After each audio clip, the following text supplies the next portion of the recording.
Bonjour, aujourd'hui un nouveau thème est abordé dans la caverne des pèlerins. Ce sont les lettres de Sainte Catherine de Sienne au pape Grégoire XI. Première lettre. Au nom de Jésus crucifié et de la douce Marie. Très révérend et très aimé Père dans le Christ Jésus, votre indigne et pauvre misérable petite fille, Catherine, la servante et l'esclave des serviteurs de Jésus-Christ, vous écrit dans son précieux sang, avec le désir de vous voir un arbre fertile qui donne en abondance des fruits délicieux, parce qu'il est planté dans une terre féconde. Il sécherait s'il n'était pas dans cette terre, et il ne donnerait pas de fruits. Cette terre est la vraie connaissance de vous-même. L'âme qui se connaît s'humilie, parce qu'elle ne possède aucune raison de s'enorgueillir, et elle nourrit en elle le bon fruit d'une ardente charité, parce qu'elle y voit l'infinie bonté de Dieu. Elle reconnaît qu'elle n'est pas, et l'être qu'elle possède, elle l'attribue à celui qui est. Alors, il semble que l'âme soit contrainte d'aimer ce que Dieu aime et de détester ce qu'il déteste. Ô douce et bonne connaissance, qui porte avec toi le glaive de la haine, cette haine te fait tendre la main du saint désir pour arracher et détruire le ver de l'amour-propre. Ce ver gâte et ronge la racine de notre arbre, tellement qu'il ne peut plus produire des fruits de la vie, mais qu'il dessèche et qu'il perd sa verdure. Car celui qui sème nourrit en lui ce funeste orgueil, source et principe de tout mal dans toutes les conditions, que l'on commande ou qu'on obéisse. Celui qui s'isole dans l'amour de lui-même, celui qui s'aime pour lui et non pour Dieu, ne peut que mal faire, et toute vertu est morte en lui. Il ressemble à une femme qui met au jour des enfants morts, car il ne possède pas la vie de la charité. Il songe à sa propre gloire, et non pas à celle du nom de Dieu. Aussi, je le dis, s'il commande, il fait mal, parce que, par amour de lui-même et pour ne pas déplaire aux créatures, dont l'intérêt et l'amour-propre le rendent esclave, il étouffe en lui la sainte justice. Il voit les défauts et les péchés de ceux qui lui sont soumis, et il fait semblant de ne pas les voir pour ne pas les reprendre. Ou, s'il les reprend, c'est avec une telle nonchalance et une telle lâcheté de cœur qu'il ne produit aucun effet. Il ménage ainsi le vice, parce qu'il craint de déplaire et de s'attirer des ennemis. Il s'aime lui-même, et il ne fait rien pour avoir la paix, et c'est la plus grande cruauté qu'il puisse commettre. Si la plaie, quand il le faut, n'est pas brûlée avec le feu et taillée avec le fer, si on y met seulement du baume, non seulement elle ne guérit pas, mais encore, elle se corrompt et donne la mort. Hélas, hélas, mon très doux Père, c'est ce qui fait que ceux qui obéissent se perdent dans le désordre et l'iniquité. Hélas, je le dis en gémissant, combien est dangereux ce ver rongeur de l'amour-propre, qui non seulement donne la mort au pasteur, mais en fait périr autant d'autres. Pourquoi emploie-t-il de semblables moyens? Parce qu'il redoute la peine. Le baume qu'il applique au malade ne déplaît à personne, et personne ne lui en saura mauvais gré. Il n'a pas contrarié le malade qui voulait du baume, il lui en a donné. Ô misère humaine! Le malade est aveugle, parce qu'il ne connaît pas son besoin. Le pasteur qui soigne est aveugle, car il ne voit et ne regarde que son plaisir et son utilité personnelle. Et pour ne pas nuire, il n'use ni du fer de la justice, ni du feu d'une ardente charité. Il arrive ce que dit le Christ. Si un aveugle en conduit un autre, ils tomberont tous les deux dans le précipice. Le malade et le médecin se précipitent dans l'enfer. Et c'est bien là un pasteur mercenaire, car non seulement il n'arrache pas ses brebis à la dent du loup, mais encore, il les dévore lui-même. Et pourquoi cela? Parce qu'il s'aime sans aimer Dieu. Il ne suit pas le doux Jésus, le vrai pasteur, qui a donné sa vie pour ses brebis. Il est donc bien dangereux pour soi et pour les autres, cet amour coupable. Et il faut bien le fuir, car il est la source de tout mal. J'espère par la bonté de Dieu, ô mon vénérable Père, que vous l'étoufferez en vous. Vous ne vous aimerez pas pour vous, vous n'aimerez pas le prochain pour vous, ni Dieu non plus, mais vous l'aimerez parce qu'il est l'éternelle et souveraine bonté, parce qu'il est digne d'être aimé. Et vous aimerez le prochain pour l'honneur et la gloire du doux nom de Jésus.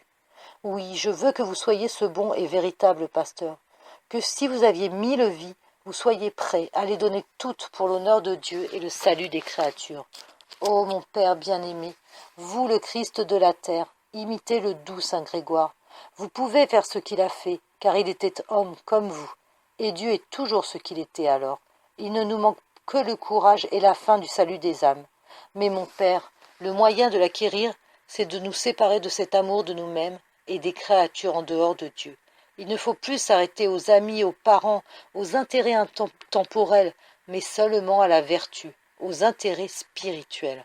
Les choses de la terre ne périssent que parce qu'on néglige celles du ciel. Efforçons-nous donc d'avoir cette glorieuse fin qu'avaient les saints et vrais pasteurs d'autrefois. Éteignons en nous le feu de l'amour-propre. Imitons ceux qui combattaient le feu avec le feu. Ils avaient tellement dans leur cœur le feu d'une ardente charité, qu'ils avaient faim des âmes et qu'ils s'en nourrissaient avec délices. Ô feu doux et glorieux, dont la vertu est si grande, qu'elle éteint le feu des plaisirs déréglés et de l'amour de nous-mêmes, aussi promptement qu'une goutte d'eau disparaît dans une fournaise. Si on me demande comment on acquiert ce feu et cette faim, puisque de nous-mêmes nous ne sommes que des arbres stériles, je répondrai que c'est en s'attachant à l'arbre fertile de la très sainte et très douce croix. Là se trouve l'agneau immolé pour notre salut, avec tant d'amour qu'il semble ne pouvoir se rassasier. Il crie encore qu'il a soif, comme s'il disait « Mon ardeur, ma soif, mon désir de votre salut sont plus grands que je ne puis vous le montrer par ma passion, qui n'est pas infinie. Ô doux et bon Jésus, que les pontifes, les pasteurs et toutes les créatures rougissent de leur ignorance, de leur orgueil et de leur jouissance en voyant cette générosité, cette bonté, cet amour ineffable de notre Créateur, qui s'est montré à nous, dans notre humanité, comme un arbre riche de fruits doux et suaves, pour que nous puissions nous greffer sur lui. C'est ce que firent le fidèle saint Grégoire et les autres bons pasteurs. Ils virent qu'il n'y avait aucune vertu en eux, et ils s'attachèrent au Verbe, notre arbre divin. Ils s'y greffèrent en s'unissant à lui par les liens de l'amour, parce que l'œil se fixe et s'attache là où il voit le bien et la beauté. Ils s'étaient tellement liés à lui qu'ils ne se voyaient plus, mais qu'ils voyaient et goûtaient tout en Dieu. Le vent de la tempête, les démons, les créatures ne pouvaient les empêcher de porter leurs bons fruits, parce qu'ils étaient greffés sur la sève de Jésus, notre bon arbre, et les fruits qu'il donnait étaient pleins de cette douce sève de la charité, dans lequel ils étaient unis. C'est ainsi que je veux vous voir. Si jusqu'à présent vous n'avez pas été bien ferme, je vous demande, je vous en conjure, pour le temps qu'il vous reste, d'agir en homme courageux, et de suivre le Christ dont vous êtes le vicaire. Ne craignez rien, ô Père, des vents furieux qui se sont élevés, et de ces enfants dénaturés qui se sont révoltés contre nous. Ne craignez rien, parce que le secours de Dieu est prêt. Veillez aux choses spirituelles, mettez de bons pasteurs et de bons gouverneurs dans nos villes, car ce sont les mauvais pasteurs et les mauvais gouverneurs qui font naître la révolte. Appliquez vite le remède, confiez-vous dans le Christ Jésus et ne craignez rien. Avancez donc et accomplissez avec un saint zèle les bonnes résolutions que vous avez prises. Retournez à Rome et entreprenez une glorieuse croisade. Ne tardez pas davantage. Vos lenteurs ont fait naître beaucoup d'embarras. Le démon a travaillé et travaille encore pour empêcher ce qui doit se faire, parce qu'il y trouve sa ruine. Courage, Saint-Père, plus de négligence. Levez l'étendard de la Sainte Croix. C'est l'odeur de la croix qui vous donnera la paix. Je vous supplie d'inviter les rebelles à une sainte paix, pour que toute la guerre se tourne contre les infidèles. J'espère que l'infinie bonté de Dieu vous enverra un prompt secours.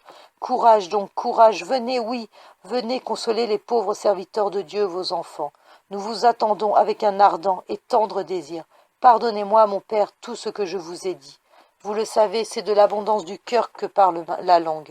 J'en suis sûr, vous serez l'arbre que je désire voir, et rien ne vous arrêtera.